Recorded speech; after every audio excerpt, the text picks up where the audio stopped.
We're starting fresh here, week 1. We're going to go over some basics of the gyroboard. Starting firstly with simply how to get on and off. We got 2 options here. You can do here the standard step on or the jump on. A little more advanced there.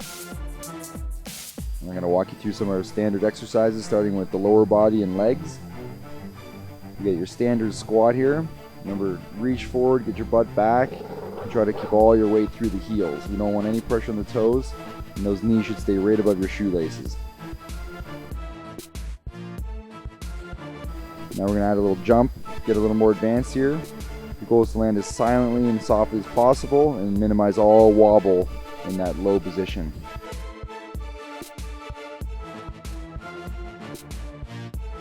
And we have our 90-degree jump onto the board. You want to make sure you do this each direction. And for all these exercises, you're going to be looking at about 15 to 20 repetitions. And feel free to go through it up to 3 times. And lastly, you want to do what we call an isometric, which is holding all the muscles still. You're going to hold this isometric squat for as long as you can. Moving on to the basics of the upper body exercises. We're going to break down the push-up here. So here's your level 1 easiest push-up. It's going to be knees on ground, hands on the board. Moving on to level 2 is feet on ground, full push-ups with a hand on the board. A little instability there. This would be push-up 3. Again, you're only doing one of these, whichever one you find you can do best.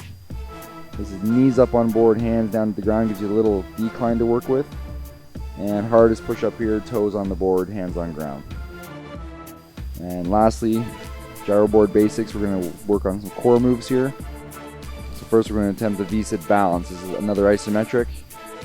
You can do your V-sit bicycle crunch. And then harder here is your V-sit crunch. And again, try to do about 20 to 30 reps of all these things.